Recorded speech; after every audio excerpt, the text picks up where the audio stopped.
پہلے تو میں نے مسلمانوں کے اخلاق سنے تھے، اب تو میں نے دیکھ بھی لیے،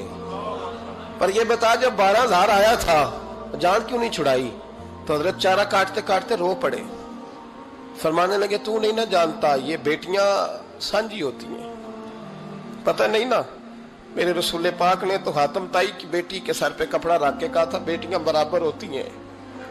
تو یہ نہیں پتا جب اس کی 6 بیٹیوں کی شادی ہوئی ہے میرے اندر روحانیت کتنی بڑی ہے۔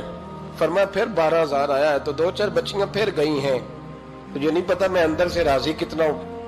میں تیری نوکری کرتا رہوں گا، پتہ نہیں اللہ کتنی بیٹیوں کو بیاہ دے گا۔ اتنا رویا وہ عیسائی کے پیروں میں بیٹھ گیا، کہنے لگا بابا میں نے تیری مخالفت کی ہے پر تیرے قریب آ کے پتہ چلا ہے کہ تو بہت اونچے اخلاق کا مالک ہے، اور اگر تیرا یہ مقام ہے تو تجھے اخلاق سکھانے والے محمد عربی کی شان کتنی ہوگی۔ ظالم کی بولیے جاتے نہیں لوگ جھوٹے گواہ بن کے، وکیل صاحب کو نہیں پتا ہوتا کہ یہ بندہ مجرم ہے جو میرے پاس آیا، کیا مجرموں کے وکیل نہیں ہوتے؟ بولے تو اس کو پتہ نہیں ہوتا وکیل صاحب کو کہ یہ صاحب مجرم ہے میرے پاس مقدمہ لے کے آئے، اور اگر بے ادبی نہ ہو جائے تو میرا خیال ہے قاضی عدالت کو بھی پتا ہوتا ہے کہ مجرم کون ہے اور مظلوم۔ میرے نبی پاک صلی اللہ علیہ وسلم نے اس قدر زیادہ سختی فرمائی اس مسئلے میں، فرمایا جس کو پتا تھا کہ فلاں آدمی ظالم ہے،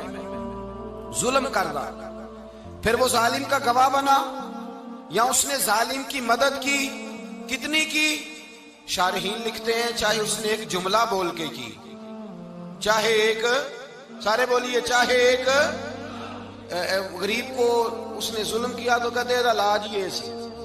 چاہے ایک جملہ بول کے کی، شارحین اس حدیث کی شرح میں لکھتے ہیں ایک جملہ بول کے چاہے مدد کی، جس بندے نے کسی ظالم کی مدد کی کسی مقدمے میں یا کسی صورت میں اور اسے پتا تھا یہ ظالم ہے، میرے نبی پاک صلی اللہ تعالی علیہ وسلم فرماتے ہیں اگر اس نے مدد کی، ابھی ظالم کی بات نہیں ہو رہی، ظالم کے مددگار کی بات ہو رہی، اگر کسی نے ظالم کی مدد کی تو حضور فرماتے ہیں خدا بھی اس سے بری و ذمہ ہے، رسول بھی اس سے بری و ذمہ ہے۔ سنبھال کے رکھے اپنی نمازیں، قربانیاں، حج، زکوٰۃ سنبھال کے رکھے۔ اگر ظالموں کا مددگار ہے، الیکشن آ لینے دے، آپ کو نظر آ جائے گا کون کون ظالموں کا مددگار ہے، نظر آ جائے گا۔ اپنی جیب سے لوگ پیسے دے کے ظالموں کی مدد کریں گے، ان کے فلیکس چھپوائیں گے، بورڈ لگوائیں گے، جیبوں سے پیسے دے کے۔ ہم نے خود آگ لگائی ہے چمن میں اپنے، بے سبب گردشی ایام کو الزام نہ دو، ہم نے خود نور کا ظلمت سے کیا ہے سودا، کر کے توہین سحر شام کو الزام نہ دو۔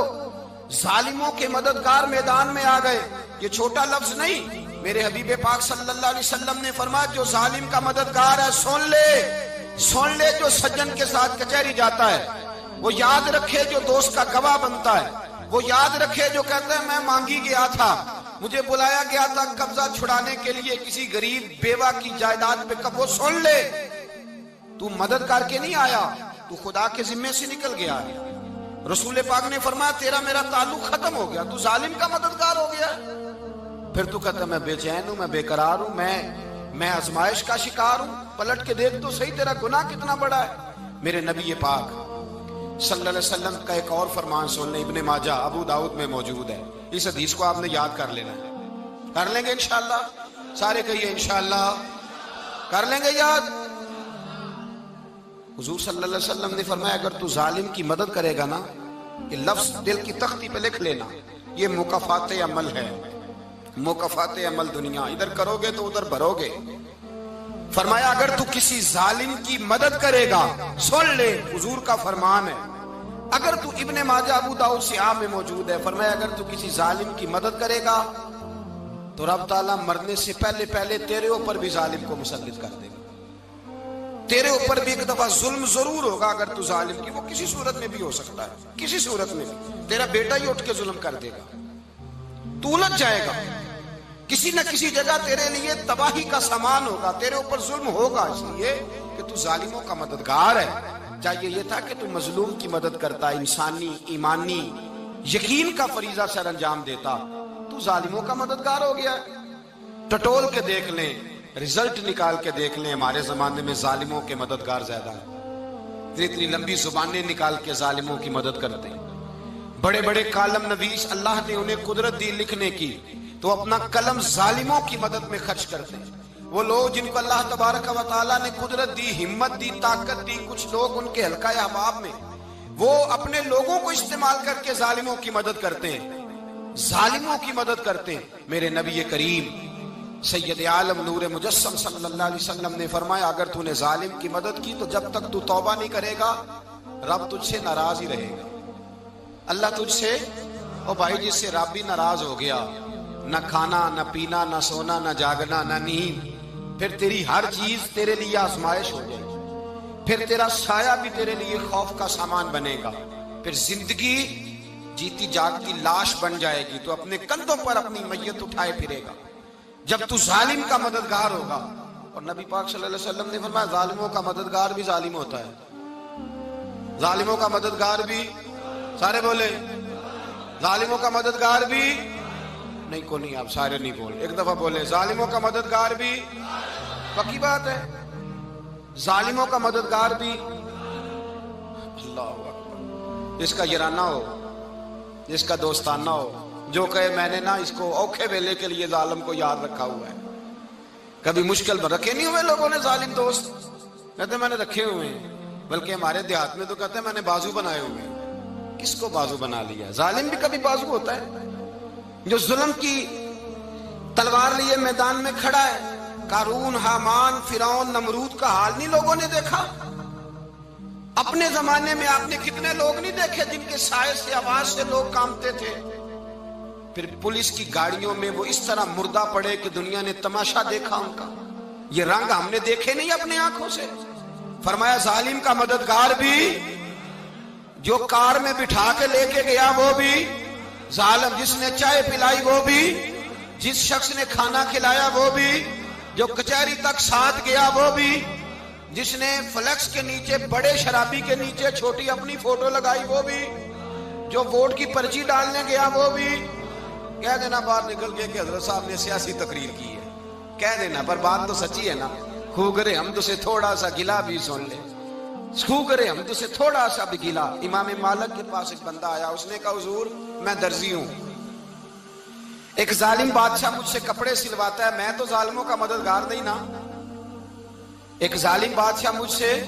حضور میں تو مددگار نہیں نا ظالموں کا۔ جو فرمایا ظالموں کا مددگار بھی ظالم ہوتا ہے، تو کپڑے لے کے آتا ہے، میں سی کے دے دیتا ہوں، ذمہ داری نہیں۔ یہ ایک آدمی دکاندار ہے، اس سے کوئی بندہ چیز خریدنے آئے گا تو تھوڑی کہے گا میں نے نہیں دینی، تو دے گا۔ کوئی بندہ اگر کسی شخص سے کوئی کام کہتا ہے جو اس کی فیلڈ ہے، اس کا شعبہ ہے، اس کا معاش کا وہ سلسلہ ہے، کہتے ہیں یا رسول اللہ صلی اللہ علیہ وسلم ظالموں کا مددگار بھی ظالم، حضور نے فرما دیا۔ تو امام مالک سے بندے نے مسئلہ پوچھا، دل کی تختی پہ لکھنے والی باتیں ہیں، کہا حضور میں درزی ہوں، ظالم کپڑے سلواتے ہیں، میں تو مددگار نہیں نا۔ امام صاحب کہنے لگے نہیں، مددگار تو وہ ہوگا جو تجھے سوئی دھاگا فراہم کرے گا، تو تو پورے کپڑے سی کے دیتا ہے، تو تو خود بہت بڑا ظالم ہے، تو پورے سوٹ سی کے دیتا ہے، تو تو بہت بڑا ظالم خود ہے۔ مددگار تو وہ ہوگا جو تجھے دھاگا دے گا، جو تجھے بٹن دے گا، جو تجھے نلکی دے گا، جو ظالم سے اتنی نفرت ظلم کر کے بندہ ہے۔ یہاں تو ہمارے زمانے میں ہیرو بن جاتے ہیں لوگ، ظالم ہیرو ہے، لوگ اس سے ڈرتے پھرتے ہیں، گھومتے پھرتے ہیں، اور بہت سارے کم مزاج لوگ اس کے پیچھے ہاتھ باندھ کے پھرتے ہیں۔ ظالموں کی مدد کرنا، ظالموں کے ساتھ رہنا، یہ ظلم ہے، ظلم، یہ زیادتی ہے۔ میرے نبی پاک صلی اللہ تعالی علیہ وآلہ وسلم نے ارشاد فرمایا، یاد رکھو رب فرماتا ہے میں مظلوم کی مدد ضرور کروں گا، چاہے جلدی کروں چاہے دیر سے کروں، میں مظلوم کی مدد۔ اور حضور صلی اللہ علیہ وسلم نے فرمایا ہے، حضرت معاذ بن جبل کہتے ہیں حضور نے مجھے یمن کا گورنر بنایا، جب میں جانے لگا نا تو حضور نے بڑی نصیحتیں کی، بخاری میں موجود ہے، فرماتے ہیں جب میں پلٹنے لگا تو میرے رسول نے فرمایا معاذ ایک منٹ ٹھہر جا، ایک بات میری یاد رکھنا، اس کو نہ بھولنا۔ کہا حضور کیا؟ فرمایا دیکھنا کسی پہ ظلم نہ کر بیٹھنا، کہیں تجھ سے زیادتی نہ ہو جائے۔ محبوبہ پھر حضور نے فرمایا سن میرے معاذ، میں تجھے گورنر بنا رہا ہوں، زیادتی نہ کر بیٹھنا۔ یا رسول اللہ صلی اللہ علیہ وسلم کیا ہوتا ہے؟ تو میرے کریم نے فرمایا جب مظلوم